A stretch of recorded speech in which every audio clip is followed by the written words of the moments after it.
Ladies and gentlemen, ndauya ndine nyaya futi zvekare pano yandiri kunzwa yaApostle TF Chiwenga. Vari kunzi vakaramba mukadzi munyowanika waya wavakaroora mai manje panguva yadarika apa. Nyaya iyoyo iri kutenderera zvisingaite mastreet. Inini manje ndiri munhu kuti sometimes ndinozomboremerwa inyaya dzekuti nyaya dzemadoctrine nechinchi it's something yekuti handinyanyisi kutaura nezvazvo nyaya dzekumachechi churches because nekuda kuzvikonzero zvakasiyana siyana nemaonera ndinozoita zvinhu nemataurira ndozozviita saka ndakangoti idzi nyaya dzekumachechi churches it's something yekuti handinyanyisi kuda kutaura nezvazvo still but apa ndangosara ndisina option because vamwe vanhu vari kutondibvunza kuti ko imimi tudzeka haufa zviri kufamba sei panyaya yaApostle TF Chiwenga. Ndo nyaya iripo vari kunzi vakarambana nemukadzi zviri kunze aungonzwa nyaya yese inotanga inzi hanzi ubvunza kuti it's not me zviri kutaurwa somewhere but regedza timboenda pasource iri kutaura nyaya iyi pane inotwa zimai.com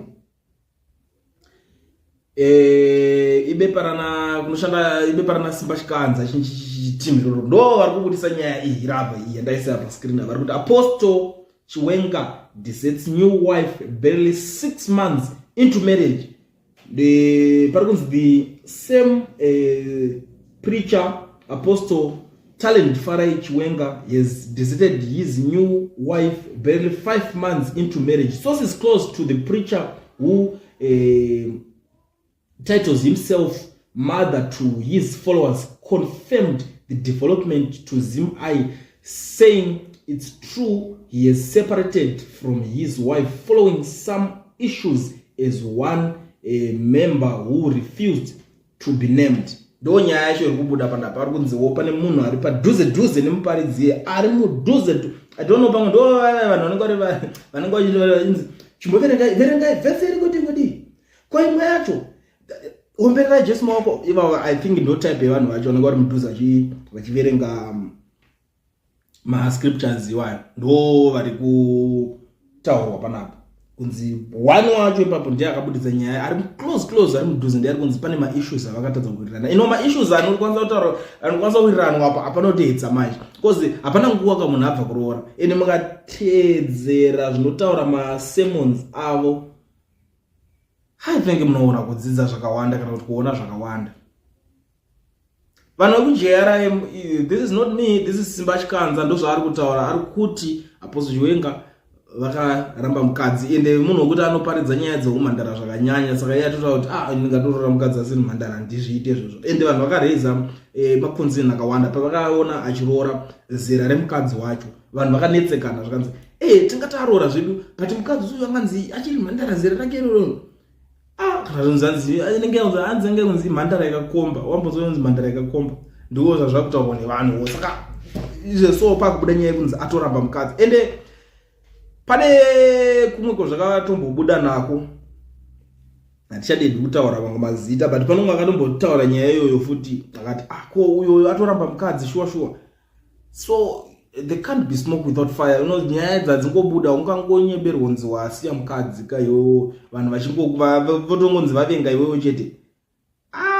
panonetsa but anyway meno nyaya yacho iyi guys munoona wose kuti preacher unzi aroora mukadzi zvekuzonzi chicha vanozviti vanoshanda zvinhu zvese vanoshanda nebhaibheri I think vanenge vakutoda vanhu vakaita sana Maponga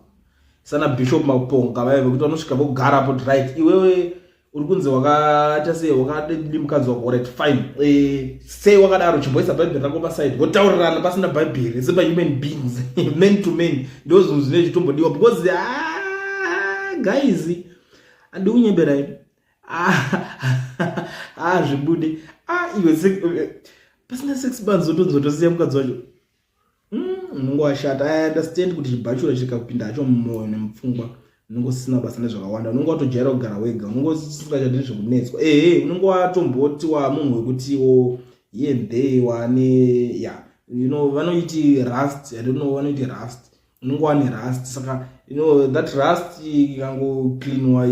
ikapera you'll be like I think I'm fine gara ndege zviri nani ndosaka kune vamwe vanenge vari kana munzira kachingoita ndinoita hawo basa iroro I think zvinotongomeka sense dai vanhu vachitongoita izvozvo than zvese zvatakunzwa izvo but anyway kungodarikawo nepanapa tichizivisana nyaya dziri kutopa nyaya dziri kutenderera ini hangu handisi kuti ndikuti Chikanza ataura chokwadi ende handisi kuti